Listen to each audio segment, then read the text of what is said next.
तो कांग्रेस की तो हालात आप देख रखे हैं, जिस हिसाब से आज उनके अंदर इतने सारे प्रत्याशी, हमने पीछे फेसबुक पे लिखा भी था, आपने पढ़ा हो कि उनके अंदर जिस प्रकार का पीछे 3 दिन पहले पोस्टर वार देखा गया, उसमें तो ये लग रहा है कि आने वाले जब चुनाव होंगे वो आपस में भीतर घात होके ही मर जाएंगे। इनके जहाज की तो ऐसे हालात हो रखी है कि 5 सीटर जहाज में 20 लोग बैठ गए तो वो वैसे डूब जाएगा। अब मानते हैं कि कांग्रेस में कहीं ना कहीं अभी पिछले दिनों जब दीपेंद्र हुड्डा साहब आए थे तो कहीं ना कहीं आपस में ही नेताओं का वॉर चल रहा था पोस्टर्स को लेकर। नहीं, आप देखिए पोस्टर वॉर चल रहा था और हमने तो देखा कि अभी से उनके अंदर, हमें आश्वस्त नहीं है, लेकिन आप जैसे लोगों से पता चला कि अभी से वहां पर उनके बीच में आपस में नेताओं को काटने का काम चला, उनके किसी लीडर के प्रोग्राम को खत्म करने का काम हुआ। तो अभी से जहां ये चीजें चल रही है चुनाव के वक्त, तो अभी तो क्या पता कौन और हो गए, आने जाने का दौर चलता रहेगा। हमें तो यही लग रहा है विधायक विनोद बेहाना जी का फोबिया वो न केवल बीजेपी में है, उल्टा कांग्रेस में भी है।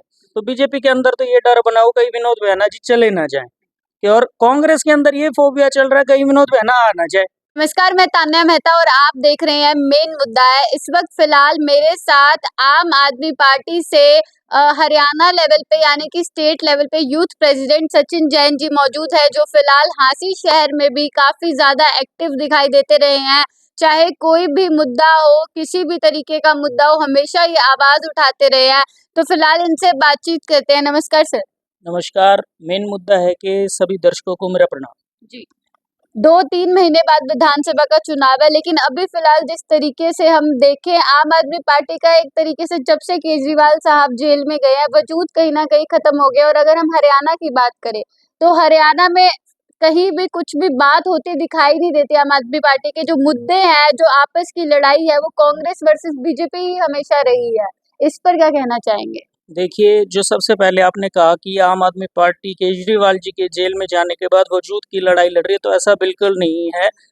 अरविंद केजरीवाल जी कोई विक्टिम होकर के जेल में नहीं गए हुए हैं, उन्हें एक षड्यंत्र के तहत जेल में किया गया है। जैसा कि पिछले दिनों में आपने देखा भी, जब कोर्ट से उन्हें जमानत मिल गई तो सीबीआई जो दूसरी एजेंसी है केंद्र सरकार की, उन्होंने उन्हें दोबारा से जेल में डालने का काम किया। और बात किया कि हरियाणा में या देश सतर पे कि भाई बीजेपी और कांग्रेस के बीच लड़ाई लड़ रही है, तो पहले से एस्टेब्लिश जो दल है लड़ाइयाँ उन्हीं के बीच चलती है। और हरियाणा के अंदर देखे जाए तो इन लोकसभा चुनाव के बाद 3 दल जो है वो खत्म हो गए और तीसरे दल के ऊपर जो विकल्प उभरा है वो आम आदमी पार्टी उभरा है। क्योंकि आपने देखा कि 3 दलों के 27 प्रत्याशी पूरे हरियाणा में लड़े, जिसमें जेजेपी, आईएनएलडी और बीएसपी, इनके 27 प्रत्याशी थे और हमारे केवल एक प्रत्याशी कुरुक्षेत्र से थे। वो 27 प्रत्याशी उतने वोट नहीं ले पाए जितने अकेले सुशील गुप्ता जी ले गए। तो ऐसा कुछ नहीं, आज तीसरे विकल्प के रूप में हरियाणा में जो मौजूद है वो आम आदमी पार्टी है, क्योंकि जो काम की बात करती है वो सिर्फ आम आदमी पार्टी करती है। मैंने बोला कि कांग्रेस वर्सेस बीजेपी हरियाणा में फिलहाल चल रहा है, तो आपके हिसाब से इन दोनों में से कौन सी पार्टी सही है?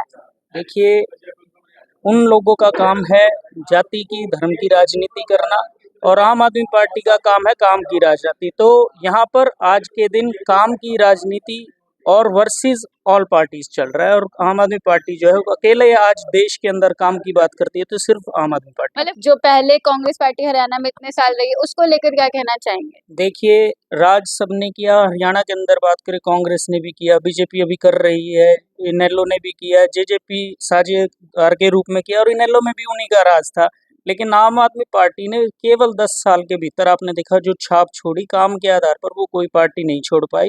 और कांग्रेस ने अगर कुछ अच्छा किया होता तो बीजेपी वालों को लोग नहीं चुनते, कुछ कमियां उनकी रही होगी। तो हम लोग तो अब जो कांग्रेस और बीजेपी या पिछले दलों की जो कमियां रही है उनको मिटाने के लिए और काम के आधार पर राजनीति करने के लिए आम आदमी पार्टी विकल्प के रूप में है। तो अभी आपने बोला कि कहीं ना कहीं कांग्रेस पार्टी में कुछ ना कुछ कमियां रही होंगी, जिसके बाद लोगों ने जो है बीजेपी को चुना। फिर उसके बाद भी आम आदमी पार्टी और कांग्रेस पार्टी का जो गठबंधन है वो हरियाणा में देखा गया, जिसके बाद एक सीट जो है आम आदमी पार्टी को मिली। तो इसे किस तरीके से देखते हैं? फिर वो गठबंधन क्या अपने फायदे के लिए किया गया था? देखिए, वो गठबंधन लोकसभा स्तर की और देश स्तर की बात करें तो आज भी कामयाब है और आज भी काबिज है, क्योंकि वह गठबंधन स्पष्टता से कोई चोरी छुपे गठबंधन नहीं था। या जैसे हरियाणा में भारतीय जनता पार्टी ने पहले जमुना पार की बातें हो रही थी 75 बार की, लेकिन बाद में पोस्ट अलायंस हुए थे, ये प्री अलायंस था। और स्पष्ट रूप से ये मोदी जी की जो तानाशाही नीतियां हैं उनको रोकने के लिए ये गठबंधन किया गया था। और आज भी अगर लोकसभा स्तर की बात करें जाए तो लोकसभा में एकजुट होकर के आम आदमी पार्टी इंडिया गठबंधन के साथ खड़ी है और हम लोग इंडिया गठबंधन के तहत 22 सीटों पर चुनाव लड़ेंगे। जी। तो अभी फिलहाल अगर हम हांसी शहर की बात करें तो हांसी में लगभग 20 से ज्यादा कांग्रेस नेता हैं जो आपस में टिकट की लड़ाई चल रही है और बीजेपी में भी विनोद भैना साहब हैं जो फिलहाल स्थानीय विधायक है। हालांकि बीजेपी में उनकी टक्कर फिलहाल कोई नहीं ले सकता क्योंकि एक वो अभी स्थानीय विधायक है और बाकी जो टिकट के दावेदार है। अगर आम आदमी पार्टी से आप चुनाव लड़ना चाहते हैं, पहला तो मेरा ये सवाल रहेगा। देखिए, चुनाव तो चाहे बीजेपी हो, कांग्रेस हो, आम आदमी पार्टी हो, किसी भी दल का हो, जितने लोग ग्राउंड पर काम कर रहे होते हैं वो सभी लड़ना चाहते हैं और पार्टी का निर्देश होता है कि वो पार्टी के लोगों को चुनाव लड़ाएगी, किसको लड़ाएगी। तो पार्टी में सभी लोग तैयार रहते हैं, वो चाहे बीजेपी हो, और फर्ज भी बनता है कि कार्यकर्ता टिकट मांगे। तो उसमें अगर पार्टी आदेश करेगी तो हम तैयार हैं, नहीं करेगी तो जो पार्टी का आदेश होगा कोई इश्यू नहीं है। तो कितना मुश्किल रहने वाला है कांग्रेस और बीजेपी के सामने चुनाव लड़ना? नहीं, कोई भी मुश्किल नहीं। जब मैं आपको 2 विषय बताना चाहूँगा। सबसे पहले तो हम विधायक की बात कर लेते हैं। विधायक हमारे हांसी में है विनोद भैया। तो आज हमें इसमें कहने में कोई गुरेज नहीं है। जो विधायक विनोद भैया जी का फोबिया वो न केवल बीजेपी में है, उल्टा कांग्रेस में भी है। आप देखिए कि बीजेपी के अंदर तो ये फोबिया चला हुआ है कि क्योंकि उनके पास और कोई प्रत्याशी नहीं। आज आप देखिए इतनी बड़ी पार्टी के अंदर कोई टिकट लेने वाला और कोई नहीं है। तो बीजेपी के अंदर तो ये डर बना हो कहीं विनोद भैया जी चले ना जाएं। और कांग्रेस के अंदर ये फोबिया चल रहा है कहीं विनोद भैया आ ना जाए। तो दोनों पार्टियों के लिए कश्मकश है। उन लोगों के बीच तो एक वार चल रहा है कि विनोद भैया जी का ही उन दोनों के बीच में जिक्र है और कांग्रेस भी आज यही डरी हुई है कि कहीं विनोद भैया जी आखिरी में आकर के उनको टिकट ना मिल जाए। और आप लोगों के सूत्रों से ये पता चलता है विधायक जी लड़ेंगे या नहीं लड़ेंगे, लेकिन दोनों दलों के बीच फोबिया है। कि कांग्रेस के अंदर फोबिया इसलिए लास्ट टाइम भी उनके कार्यकर्ता लड़ाई लड़ते रह गए और ओम प्रकाश पंघाल जी टिकट ले गए। तो आज भी ना कांग्रेस आश्वस्त है ना बीजेपी आश्वस्त है। उनके बीच सिर्फ एक विनोद भैया जी का फोबिया चल रहा है कहीं फिर से वो टिकट ना ले उड़े। और बात करें कांग्रेस की और बीजेपी की उसके साथ साथ, तो कांग्रेस की तो हालात आप देख रखे हैं। जिस हिसाब से आज उनके अंदर इतने सारे प्रत्याशी, हमने पीछे फेसबुक पे लिखा भी था, आपने पढ़ा हो कि उनके अंदर जिस प्रकार का पीछे 3 दिन पहले पोस्टर वार देखा गया, उसमें तो ये लग रहा है कि आने वाले जब चुनाव होंगे वो आपस में भीतर घात होकर ही मर जाएंगे। इनके जहाज की तो ऐसे हालात हो रखी है कि 5 सीटर जहाज में 20 लोग बैठ गए तो वो वैसे डूब जाएगा। और भारतीय जनता पार्टी की बात करें तो जैसे उनके अंदर कोई टिकट मांगने वाला नहीं है तो वो एक खुद डूबता जहाज है।